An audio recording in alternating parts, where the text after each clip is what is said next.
Hey there, welcome to the 10th episode of Open Floor. I'm Amin Purwal, and I'm the producer for the Open Floor podcast. Before we begin, make sure to follow us wherever you get your podcasts, like Spotify, Overcast, or Apple Podcasts. A full list is at openfloor.me/listen. Please also visit our website at openfloor.me/home and follow us on Instagram at openfloorpodcast. We have some special announcements that we'd like to make, so please stick around to the end of the episode. Now on to the episode.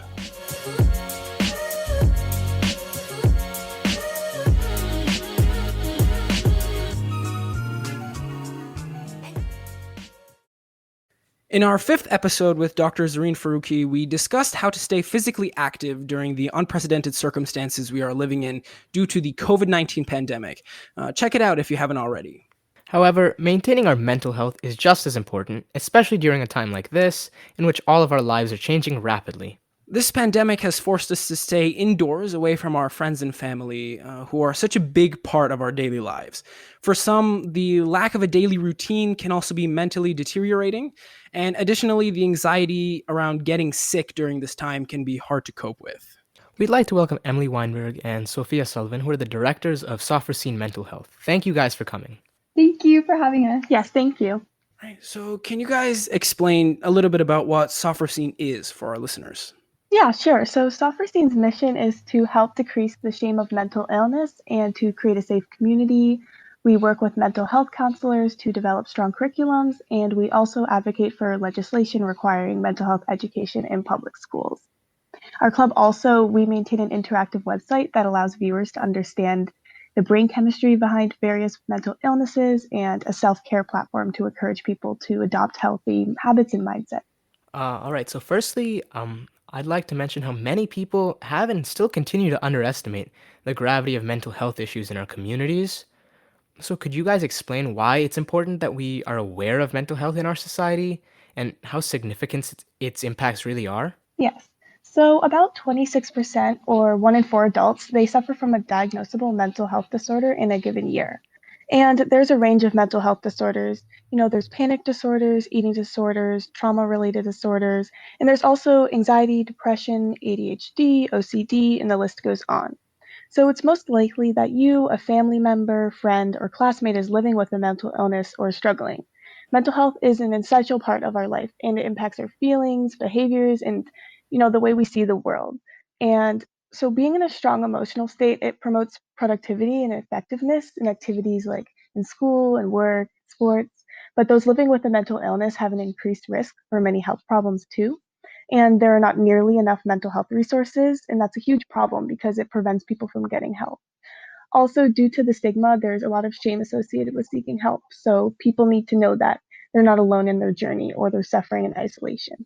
And okay, and so also possibly because they can't really be seen in the same way as physical health, a lot of stigma exists around discussing mental and emotional health, as you did mention. And so where does the stigma exist and how does it affect people?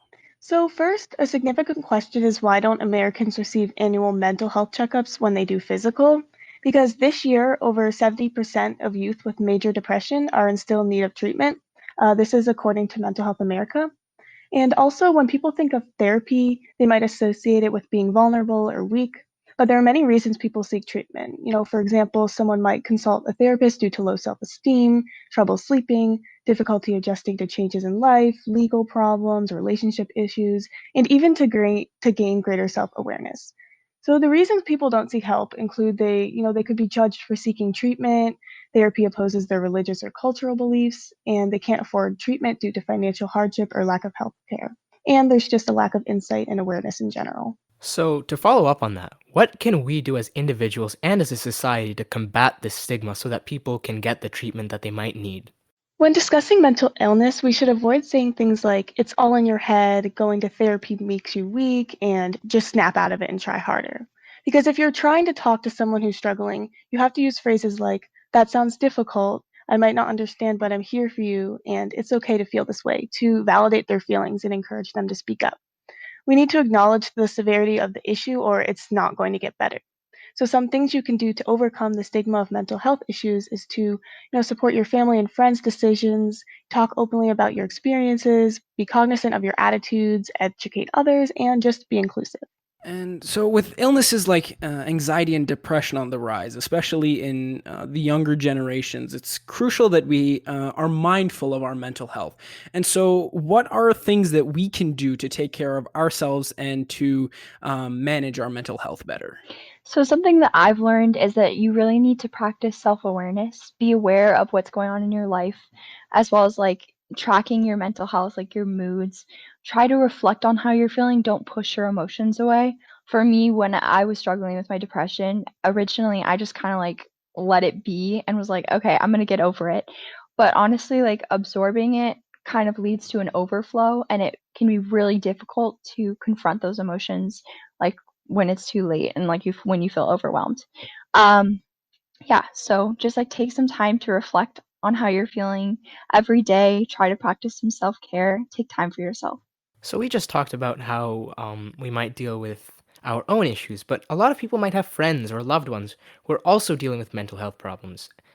Situations like these can be very complex, and it's often hard to handle such sensitive topics correctly.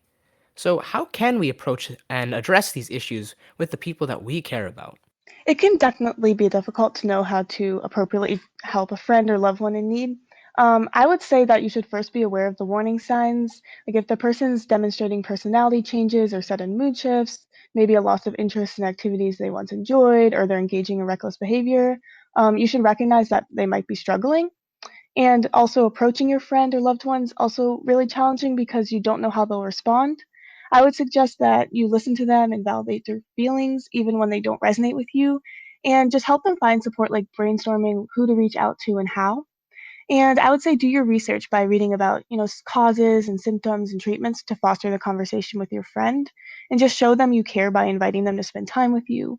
And I'd say most importantly, make sure to take care of yourself because you can often get overwhelmed with other people's problems. So if the person tries to push you away or if they say they won't trust you if you tell anyone, it's essential that you speak up and advocate for them because it's better to know that your friend is safe than worry about them in danger. Also, if your friend says they're fine, they're most likely not telling the truth because people often become accustomed to saying they're fine when they don't want to be seen as a burden or they're just used to telling their family that. So I'd say by helping someone struggling with a mental illness, they'll hopefully recognize that someone cares about them and they want them to get better even when they feel like it's impossible. Okay, and so I guess adding on to this, I think maybe for some of our listeners, maybe they don't feel as comfortable confronting someone they know that maybe has these mental illnesses, and so should we feel bad if we don't feel comfortable confronting someone about it, or maybe should we try our best to confront someone and try to help them as much as possible on our end? I mean, it's really important that the individual advocates for themselves, but I can totally understand there's many reasons why they wouldn't, some of which I listed before. But also, you can find a lot of online resources. And Emily, do you want to add on to that? Yeah.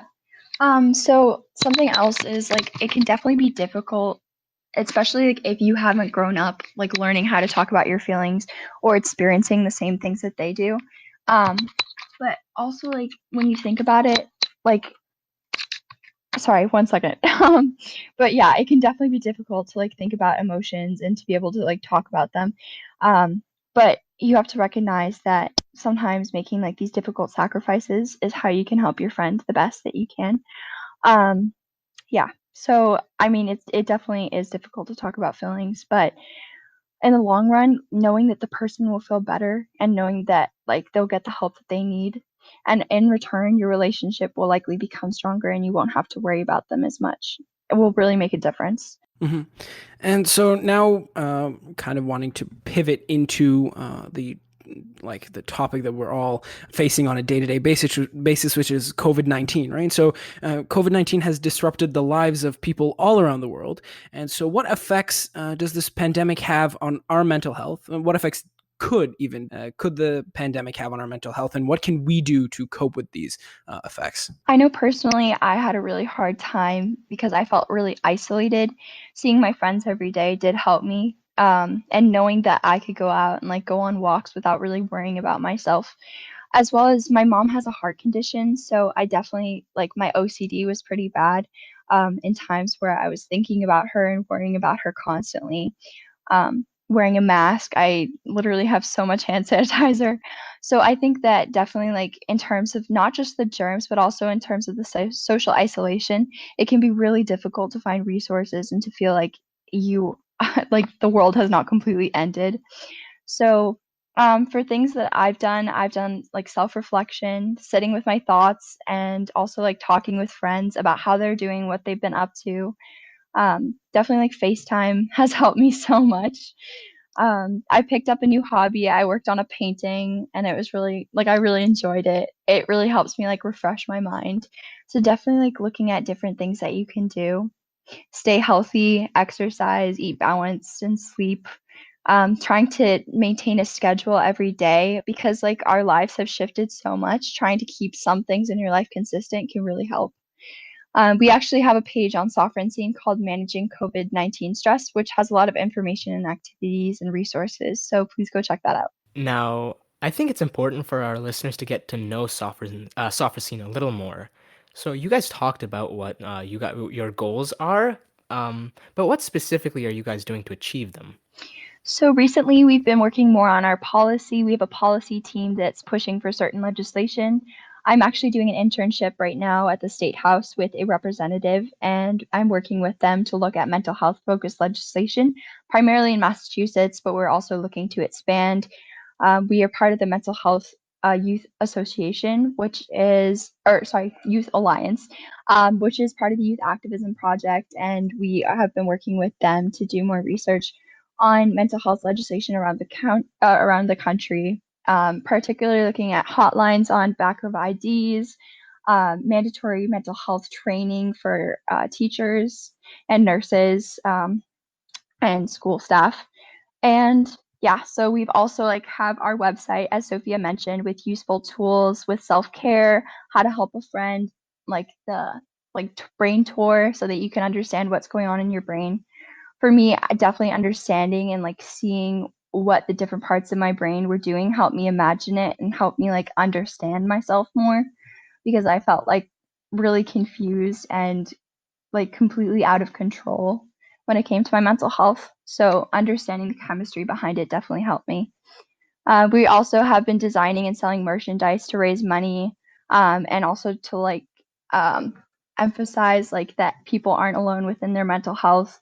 At our mental health rally, we gave out ribbons based on different conditions so that people could see physically that they weren't alone. There were different colors, such as like eating disorders or learning disabilities, and lots of others, so that people could like see their community and have a conversation. Yeah, and so I enjoyed hearing that you have an internship now. So I think that continuing on to that, I think that some of our listeners may have learned a lot from this discussion that we've had, and they may also want to get involved with improving the issues concerning mental health on a larger scale. And so, what can people do to help out, either with regards to Sofrosine or in a more like general level? So there are lots of initiatives out there for mental health. Some are focused on people of color mental health. Some are focused on mental health in different countries, providing access, youth or adults, even seniors.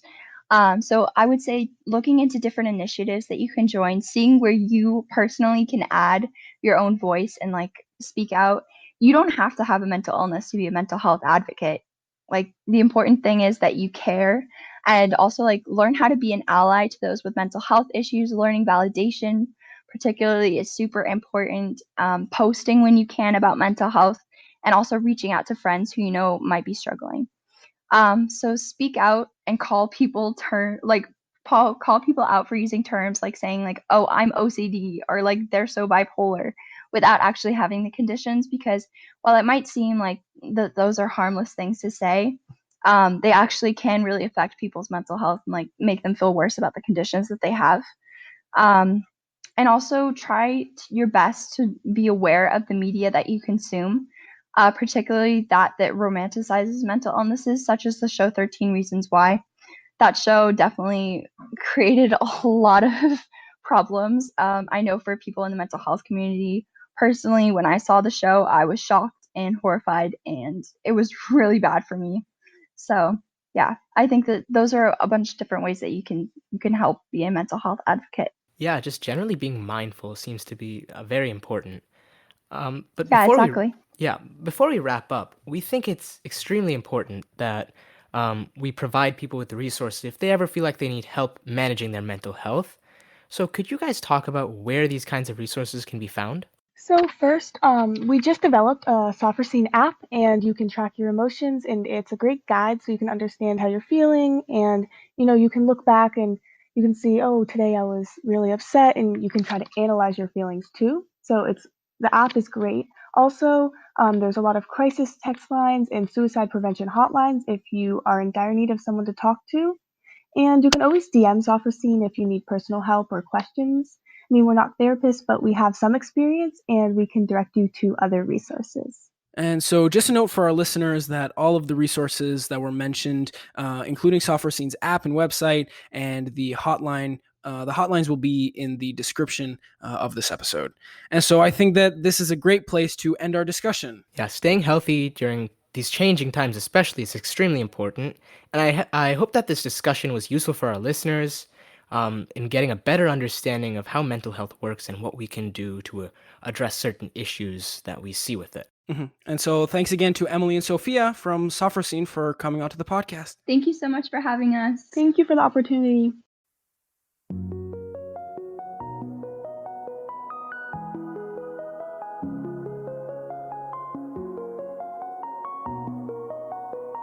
And with that, we conclude this 10th episode of Open Floor. Now, we'd like to announce that this episode marks the end of the first season of the Open Floor podcast. Thank you all so much for sticking with us on our journey and for the significant growth that we have been seeing recently. It honestly means so much to us that there are people out there that are interested in getting the bigger picture on societal and political issues. Now, in the next season, we plan to implement a few changes to the podcast, including new styles for our episodes, a new and improved website, a more structured release schedule, and more. Don't worry though, we'll be back soon. Now, as usual with our outros, if you want to talk about what was discussed in today's episode with us, feel free to DM us on Instagram at Open Floor Podcast or get in touch with us via our website at openfloor.me/home. Thanks to our wonderful producer Amin Purgul Mohammed for recording today's intro and making sure each episode is the best it can be. I'm Ali Mosalleh, And I'm Arya Narayan. and we'll see you in the next season of Open Floor.